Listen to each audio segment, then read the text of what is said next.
젊은 날 뭐 도박을 일삼고 가정을 돌보지 않고 어느 쪽이 됐든 외도를 하고 뭐 지나친 음주나 폭력 아니면 정신적 육체적 학대 이런 거 있지 않습니까?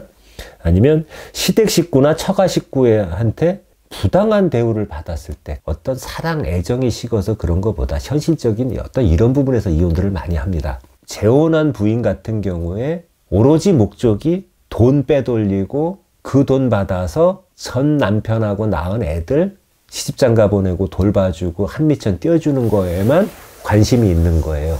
그리고 거기다 한술 더 떠서 그 부인의 어머니,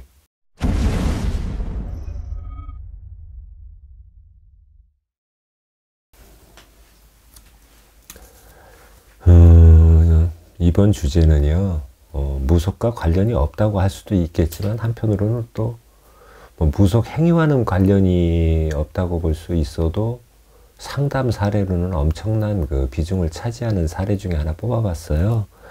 제목은 황혼 이혼과 재혼 이혼의 원인.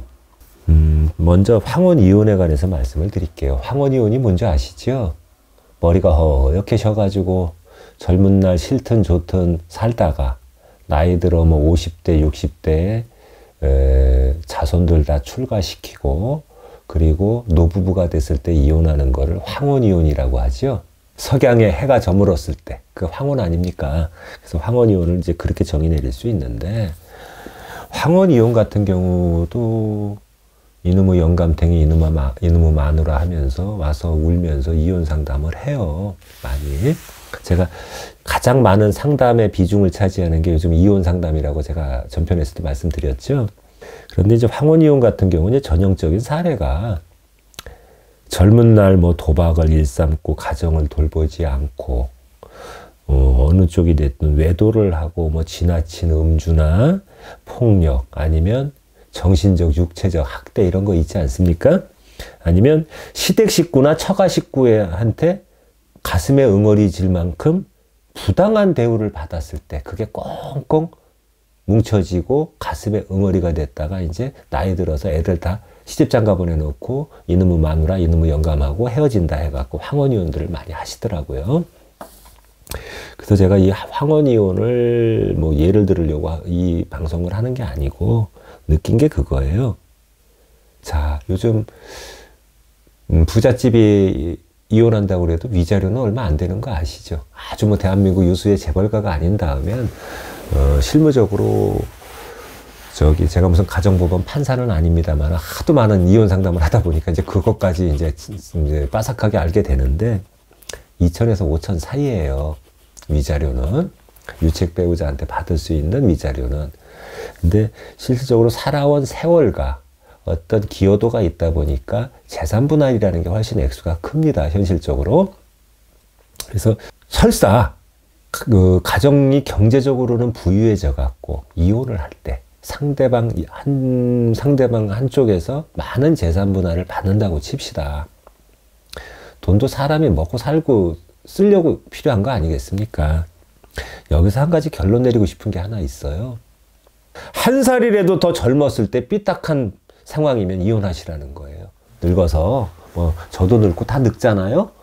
50대, 60대, 70대 돼가지고 좋은 날 젊은 세월, 불행한 세월 다 보내놓고 엄청나게 많은 재산 분할을 받았다고 칩시다. 재산 분할 액수가 크다고 쳐요.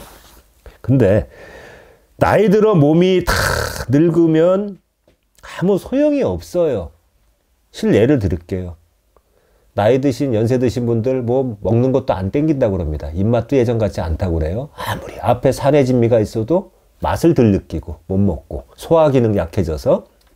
또 한 가지, 골프장에서 라운딩을 하려고 그래도요, 그게 18홀이 됐든 뭐 36홀이 됐든 기력이 딸려서 옛날처럼 필드도 못 나가요.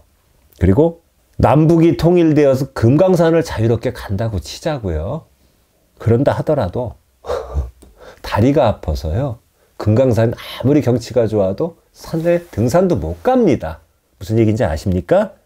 그래서 결론 맺은 게 뭐냐 하면 주위의 시선과 이목 때문에 참고 한설인 세월 살지 마시고 전혀 같이 살면 불행이 계속 연속적으로 이어질 거다 생각이 드시면 한 살이라도, 아니 하루라도, 한 달이라도, 1분 1초라도 젊었을 때 이혼하시고 새로 내 행복을 찾는 것이 어떤 개인의 인생을 놓고 봤을 땐 그게 도움이 된다 이겁니다. 제가 그런 걸 많이 느꼈어요. 황혼이혼 상담을 많이 하다 보니까. 그래서 그 말씀을 드리려고 이번 주제를 정했고, 또 한 가지 뭐 사별이나 이혼 후에 재혼을 하잖아요. 재혼 후에 또 이혼을 하는 상황이 돼서 상담하러 오시는 분들이 많아요. 실명은 그분의 명예 이런 게 있으니까 제가 그 어떤 가리고요. 그리고 약간 두리뭉실하게 그 상황을 하나 얘기해 드릴게요. 어떤 분이 나이 40 정도, 40 초반에 이혼한 상태에서 비슷한 또래의 남자분하고 재혼을 했어요. 어떤 여성분이. 그 여성분은 제 손님입니다. 그런데 외아니기 직후 2000년 초반에 다 쓰러져가는 그 재혼남이 운영하는 어떤 회사를 일으키려고 뭐 공장을 했는데, 뭘 만드는 제조업을 했는데, 그 일으키려고 공장 직원들 밥을 다 먹여가며 그 포토트럭 아니면 그 2.5톤 트럭을 직접 몰고 배송까지 해주고 그렇게 돈을 벌고 악착같이 살았습니다. 근데 나이가 들어서 이제 재혼을 하다 보니까 애는 안 낳겠죠. 다 전 남편 전처하고 소생은 있고요. 그래서 그 다 쓰러져 가던 공장이 다시 세워지고 다시 회복이 되고 공장을 훨씬 더 크게 늘린 거예요. 그래서 공장도 2개, 3개 이렇게 돼버린 겁니다. 근데 어느 날 이상하더래요.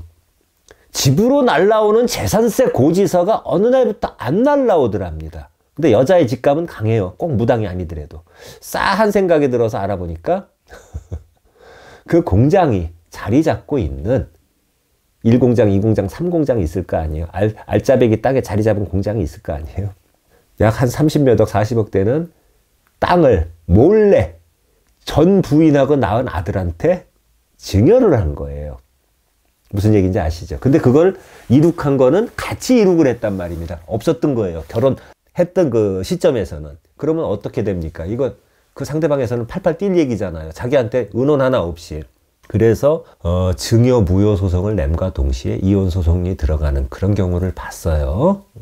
그런데 좀 뭐한 게 뭐냐 하면 집에다가 생활비 200 얼마 주더랍니다.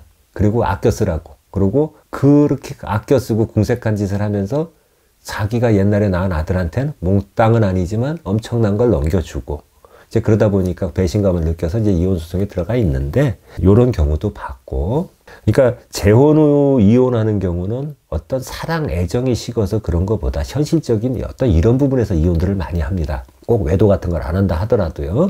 또 한 예는 어떤 여자분이 이혼을 하고 재혼을 했는데 자기가 전 남편하고 낳은 아들을 항상 품은 거예요. 마음으로, 모든 면으로. 그러다 보니까 재혼해 갖고 사는 현재 남편한테 전 남편하고 낳은 아들이 맨날 사업 망해먹었다고 사업 하나 더 차려줘, 가게 하나 더 차려줘 하고 땡깡을 부린 거예요. 어떻게 될까요?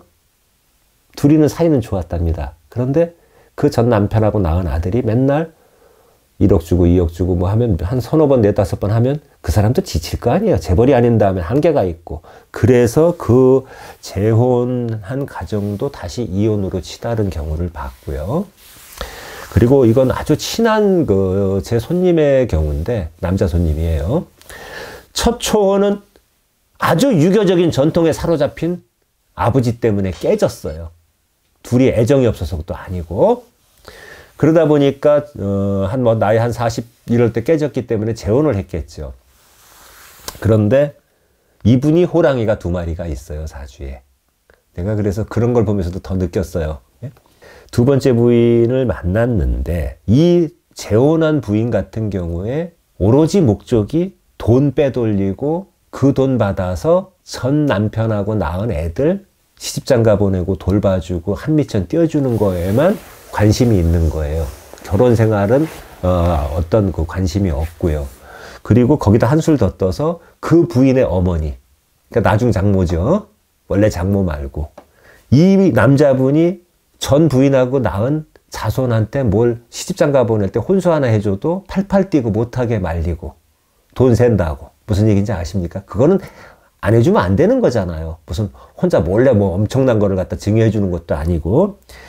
그래서 그런 어떤 지원 금지를 하게끔 하고 하다 보니까 티격태격 하다가 결국 그 가정도 깨진 경우를 저는 상담 사례를 통해서 느꼈습니다.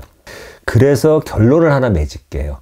초혼, 젊어서 사랑에 눈이 멀어 눈에 불이 튀고 불꽃이 튀어갖고 스파크가 일어가지고 하는 결혼은, 물론 요즘 젊은 친구들도 계산 따지고 전자계산기 주판 두들겨가지고 능력 있지 않으면 뭐 남자고 여자고 시집가고 장가가기 어려울 정도로 요즘 뭐 혼수서부터 모든 거 계산적으로 움직이는 경향이 있어요. 그렇지만 상대적으로 초혼일 경우에는 그래도 사랑으로 맺어지는 게 거의 그 끝까지 갈 수 있고 그게 결혼 생활의 중심인데, 재혼을 하실 때는 상대방만 보지 마시고 그와 관련된 자손이나 가족 등도 면밀히 관찰하신 후에 재혼을 하시라는 거예요.